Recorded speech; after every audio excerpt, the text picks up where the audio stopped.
Hanggang saan nga ba ang kaya mong gawin para sa mga pangarap mo? Si Jenny, handang huminto sa pag-aaral, makatulong lang sa kanyang pamilya. Kahit nagdadalaga na, ay hindi alintana ang trabahong mabigat na kanyang binabalikat. Trabahong bilad sa araw, sa lamig ng ulan, putik, pagod, at sakit sa katawan. Hindi niya ito ikinahihiya. Dahil ito po ang kanyang mundo, at ito po ang kanyang kwento.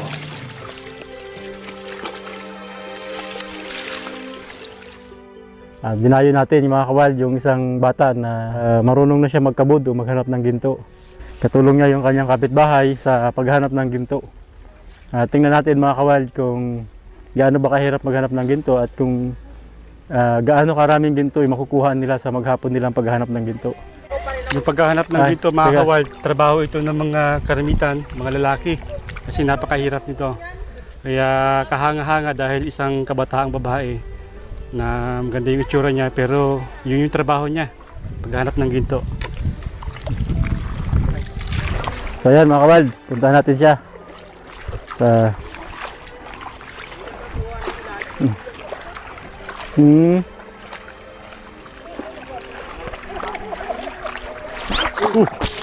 Lagang Nakakumunoy tayo mga kawal.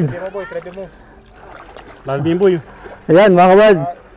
So pagkaraniwan sa mga gantong malawak na kung tawagin ay talhod, may mga tinatawag na kumunoy o quicksand. So ayan, kapag hindi tayo dito umalis mga kawal, palalim tayo dito ng palalim. Pero medyo sanay na tayo sa ganito dahil bata pa tayo, palagi kami dumadaan sa ganito at lagi kami nahuhulog. So ayan mga kawal, talagang maraming kalaban dito sa lugar na to. Buti na lang wala siyang kung tawagin ay linta. Jenny, kamusta? Okay ka lang? Parang pagod ka na Pagod ka na Jenny? Ayan. So ang tawag dito mga kawal sa ginagawa ni Jenny ay pag-aakaw. Kinukuha sa ilalim ng lupa at pagkatapos pinapatnaw. Tapos si Jenny naman yung nag-aakaw para yung ginto maiwan dito sa tinatawag na barani. Kung pagkatapos mamayang hapon, iipunin yung mga nahuli nilang ginto. So tingnan natin mga kawal kung gaano karaming ginto ang makukuha ni Jenny. Katulong ni Jenny ang kanyang kapitbahay sa pagkakabud. Mula sa ilalim ng lupa ay kinukuha ang putik na posibleng mayroong maliliit na ginto. At si Jenny naman ang nagdadala nito sa kahoy na hugis bangka na kung tawagin nila ay patnawan. Si Jenny na rin ang nagpapatnaw nito gamit ang kanyang mga paa. Mapagod at masakit sa paa ang gawaing ito, pero ginagawa ito para lumambot ang putik at humiwalay ang buhangin. Gamit ang kahoy na pabirik ay sinasampulan ni Jenny ang mga putik para matiyak na may maliliit na ginto ang kanilang kinukuhang putik. Sa gayon ay hindi mauwi sa wala ang kanilang pagod. Hindi lahat ng minero ay marunong nito, pero sa murang gulang ay natutuhan agad ito ni Jenny. So ilang taon ka ding natuto magkabud? Bata pa, marunong ka na talaga. So marunong ka na rin, bata pa marunong ka ng kubirik. Kasi mahirap yan eh. Pwede matapon yung ginto pag hindi marunong. Yun pala. So, di naman masakit sa kamay sa pagkakabod. Masakit. So, yun, mga kawal. Kailangan gawing buhangin para yung ginto lumabas. Kasi putik po yung kanilang kinukuha. Madalas ba dyan nakakailan din ang nakukuha? Aliwan lang po minsan. Aliwan minsan. Yung aliwan, ilan yun? Gaano ka? Ilang? Ano lang po yun? 200. 200. 200 piso. So may katulong pa rin sa Jenny, hati sila tig 100 minsan. Pero minsan naman okay naman. Binibigay ko po kay Papa. Binibigay mo, yan, pang biling pagkain sa mga kapatid mo. So kagagraduate lang ni Jenny ng elementary, dapat sana siya ay high school na, grade 7. Pero para makatulong sa kanyang mga kapatid, Ito, naghahanap si Jenny ng, kung tawagin dito sa amin mga kawalda ay nagkakabud. Ayan. Kaya hindi ito madali mga kawalda yung pagkakabud kasi napakahirap na ngayon hanapin ng ginto. Bibihira na sila at kung minsan nasa malalalim na. So yan yung mga ginto na nakukuha nila. Yun. Kita naman. Yung sugi na oh. Sagay mo ito kuya? Hindi na. May titimbang. Di pa matitimbang? So bukas magkakabot ulit? Bukas makakabot.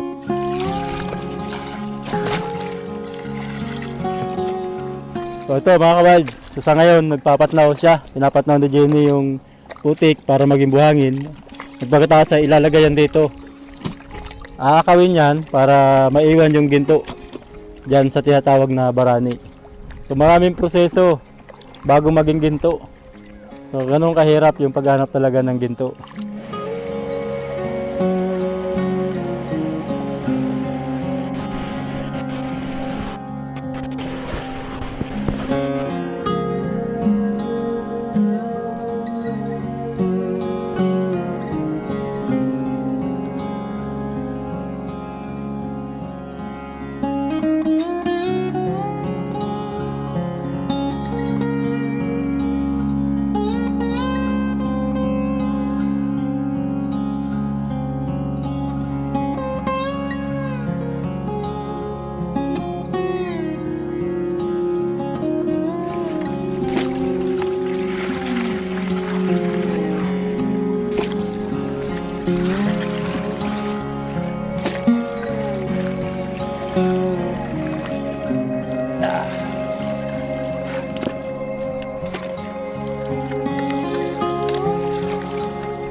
Marami ba kayo magkakapatid Jenny?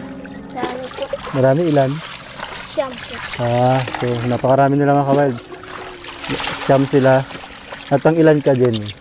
Mga tlo po. Pangatlo. So pangatlo siya mga kawald.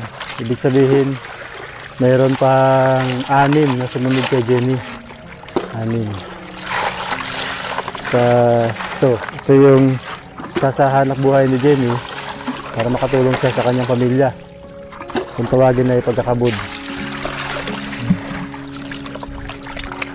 Di ba masakit sa kamay yan? Masakit? Sakit. Masakit ano? Ang alam ko na pupudpud yung kuko ano? Tapos masakit sa likod. Katatabo.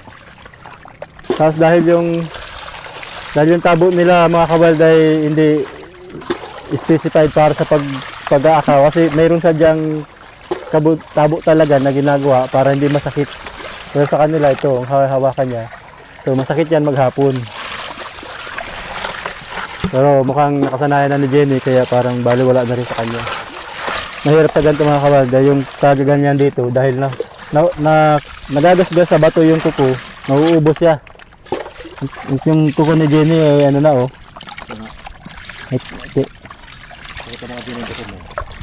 Ayan, naiksi na yung iba oh.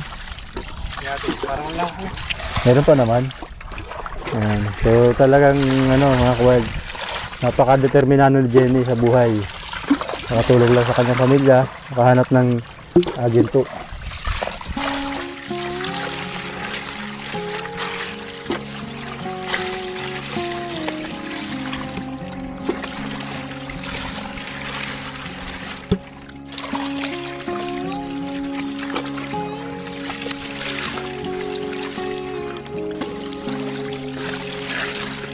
Ayan, bukod sa pagkakabod Jenny, ano pang sideline o trabaho? Nagbubuhat ka ng nyog? Yung kinawit? Nagbubuhat ka nun? Ano pa, bukod sa pagbubuhat ng nyog, ano pang mo? Pag-aanit po. So nagtatalak-ani ka? Ayan, may nakukuha ka mang parte na palay? Oo nga, yun nga, para kinamama mo. Ayan. Kumbaga, tulong mo ano. So yun mga kawild. Ang gawa daw ni Jenny, para makatulong sa pamilya, nagkakabod, nagbubuhat ng nyog, at nagtatalong ani. Ano to mga kawild, yung mga trabaho yun lahat ay hindi madali, napakahirap ng mga trabaho yun. Pero ayaw kay Jenny ay yun na yung trabaho niya para makatulong sa pamilya. Kaya napakasipag talaga nito ni Jenny mga kawild. Napaka-determinado niya sa buhay na makatulong. So ito, makikita na natin. Makikita na natin ang pinaghirapan ni Jenny. Lahat na. Ay, nagamitin pa yan boy. Ayun. Okay, oo. So makikita na natin ang... So yan mga kawild, galing ito sa saging. Kung tawagin ay barani. Dito naiiwan yung mga ginto. Kung meron. Pero sa tingin ko naman ay meron. Masakit ba Jenny sa katawan? Sa likod yung maghapong pagkakaw? Masakit. Pero kung naumagahan, wala na yung sakit ng katawan, masakit pa rin. Masakit pa rin. O yan mga kawild. So yung sakit ng katawan halos hindi na mawala-wala. Dahil araw-araw na kailangan magtrabaho ni Jenny. Pero nakakangiti pa naman si Jenny, oh. Sabihin na okay lang.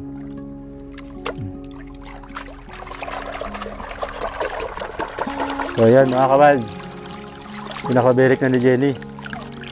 Makikita na natin yung maghapon niyang pinagpaguran.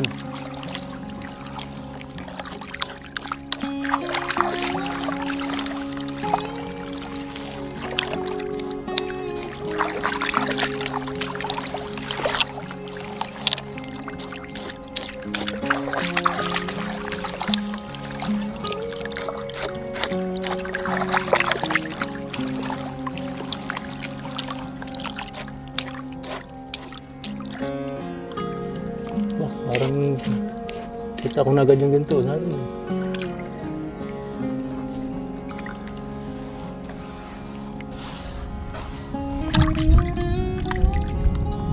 Just feed mo lang yan ng mahigit. Hintay lang. Ayun. Yun. Ayun. Ayun mga kawild, yung mga ginto.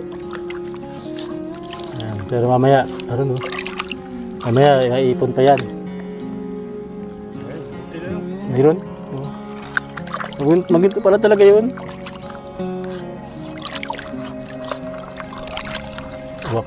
Baka may malaking ginto. Ano yan? Mga ito baga, Jenny? Hindi yan? Hindi yan? Kala ko ginto na ay. Napikit tayo nito mga kawild ah.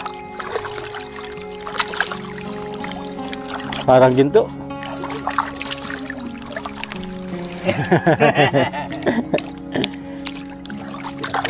Ginto. Tawagin ay Pyras ano kuya?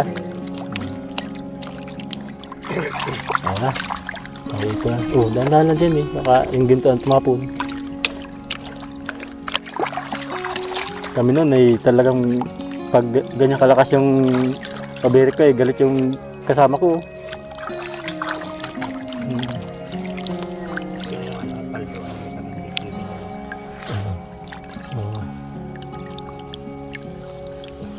Yan, kinakawali namin yan.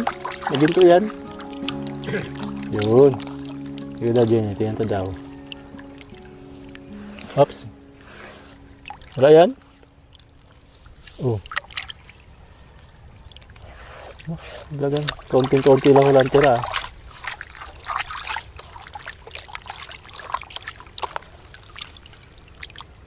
Ayun. Aron mga kawild. Ayan yung ginto mga kawild. Oh, yan mo. Oops. Ayan. Pag Up. pataas mo. Oo. Marunong ka dyan yun, ganun. Hindi po. Okay. Ayan mga kawild. So tingnan natin mga kawild. Ito na yung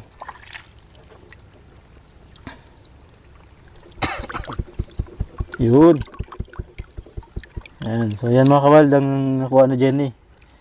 Parang pero Oh, sama kamay ko para Okay mga kawild, so bumalik tayo sa ikalawang araw dito kay Jenny. Dahil kahapon napakaliit daw nung nakuha nila.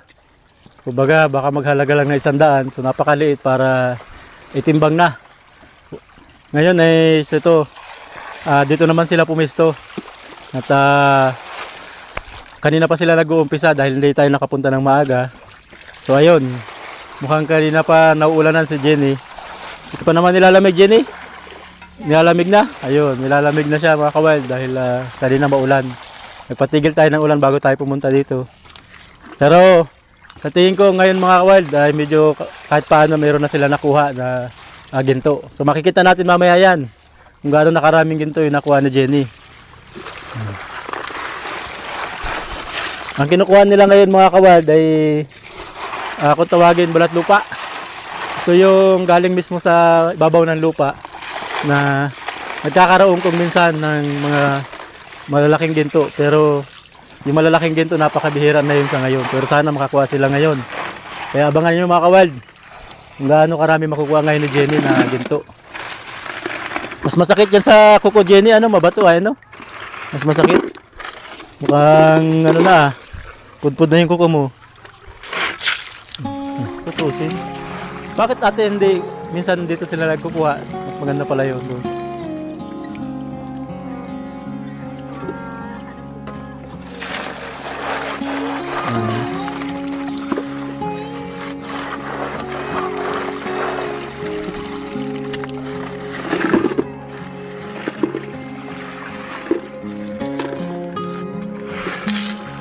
Wala na yung ni Jenny wala na yung kuyog.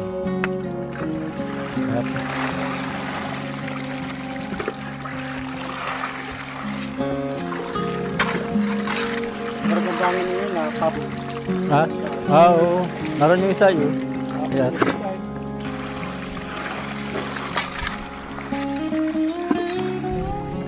Ito, pag pinabirikan to, meron pa ito. Sana mo, papabirik ako. Kaya yung may ginto.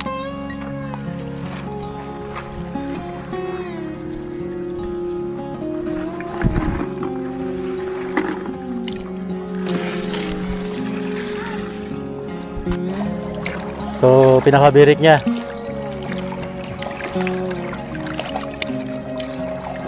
Matil na siya yun. Ungaw.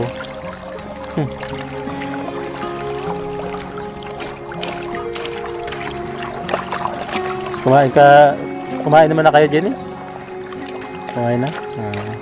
Kahapon talaga din nyo naibinta yung ginto? Hindi.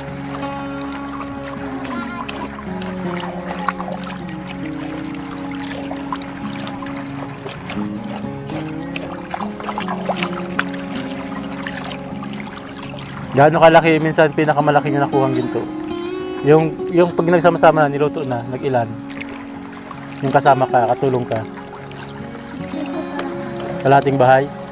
So kalahating 1/4 gramo 1/4 gramo.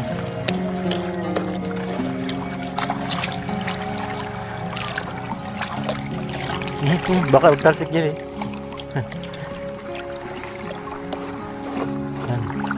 Sige dyan, alas na yung malalaking bato.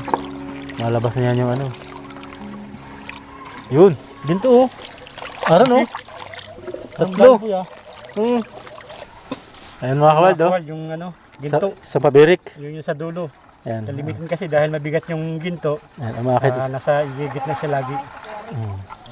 Basa-basa yun, mas makintab. Yun ay, Agos. Okay. Sige Jenny. Sige, kalalaw yun. Ay, ilagay na dun sa kalalaw Buwasan pa natin ng buwan. Jackpot ngayon si Jenny Pakuli po mamaya. Hindi po tayo. Maliwanag mo ba yung kalalaw? Ito na lang mga kawad, naipon ng ginto sa tinatawag na kalalaw. Lagyan natin yung ginto. Dami Ay palang ginto ang kinakabod ni Jenny ngayong araw Ito po yung bahay nila Jenny. Minsan ba tumutulog na rin sa loob Jenny? Siya po. Saan kayo natutulog yan? Doon po sa kabila. Kasya naman kayo? Marami kayo? Okay, yung tulugan mo okay naman. Ayan, katulog ka naman, maayos. Di po na dahil sa bunganga ni Lola. Sige, medyo harap pa dito Ayan. So ayan, salamat sa kasipagan mo Jenny, pagiging determinado mo makatulong. Ayan. At sana may maitulong pa kaming iba sa iyo. Ano? Ito ngayon, may bibigay ako sa iyo. Ayan, ito. Para makatulong sa iyo, ano? 4,000 to para makatulong sa pamilya mo, ano? Mayroon kayong kailangan bilhin o ano. Ikaw ba, anong gusto mong magkaroon sana ng gamit yan eh? Cellphone po. Cellphone, ayan. Salamat nga pala po dito. Wala kayong cellphone dito? Kahit papa mo wala. Wala po. Ayan. At sa palagay mo, bakit mo kailangan ng cellphone? Para po may libangan May minsan. libangan, ayun. Tama yun, ano. Pero kung minsan kasi yung cellphone, pwede rin makasira ng buhay, ano. Nagkaroon ka ng textmate na napakabata mo pa. Mag-asawa ka na agad. Minsan ganun. Hindi po ako. Ano madarama mo kapag may nagbigay sa yung cellphone? Saya po. Masaya ka, masaya. So, ayan, madali bang maghanap ng pera, Jenny? Hindi po. Hirap maghanap ng pera, ano? Maghapon kang mauulanan, masakit sa katawan. So, magkano kung minsan pangkaraniwan yung kinikita mo sa pagkakabod? Kabili lang po ng gatas. Pambili lang ng gatas. So, minsan 100 piso yun. So, ayan, 4,000 na. Ano, maraming trabaho na yun. Kailangan para ano. Gusto ko sana po magka-cellphone. Para po, gusto rin po makabili ng bangka. Para po makaano kay Papa. Ayan. Pabura So, ayan. po. Titingnan natin, Jenny, So, sana. So, kung magkakaroon kayo ng bangka, kumbaga, makakatulong sa kabuhayan ninyo. Opo. Kabuhayan para kahit paano hindi mo na kailangan madalas na magtrabaho, magkabod. Opo. Yun. Yan, So, yun na yung titingnan natin. Pag magiging posible, agad kami babalik. Ayan. So, ang masasabi ko lang, mag-ingat ka lagi. Opo. Mag-ingat ka lagi. Maging masunurin niya kaya mamata pa mo. So, at isa pa, iwasan mo yung magagala. Kasi pwede kang saan-saan dyan. Hindi ka mapahamak. So, ayan. Sana makatulong yan sa inyo, Jenny. Siya po. So ayan, Jenny, may dala kami sa inyo. Galing ito kay Ma'am Los at kay Ma'am Jean. Ayan. Tingnan natin.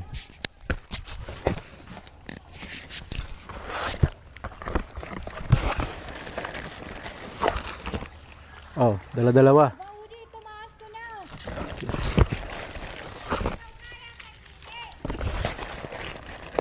Si walang... Yan. Uy. Jenny, tikman natin. Tikman mo, Jenny. Ganyan yan, Pag binuksan nyo, labas na yung pagkain niya. Ayan. Yun. Ito. Sa'yo na ito. Dali. Bukas na, bukas. Ayan. Tapos to. May teddy bear para sa'yo, Jenny, Ayan.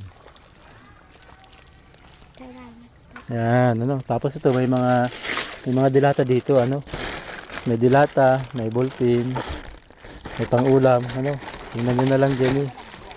Yan to. So, ito para sa iyo, Jenny, Mga dilata yan. Sige, lagay mo na lang dito yan para hindi mo tinikman kung anong lasa. Gustuhan niyo ano yan, Masarap?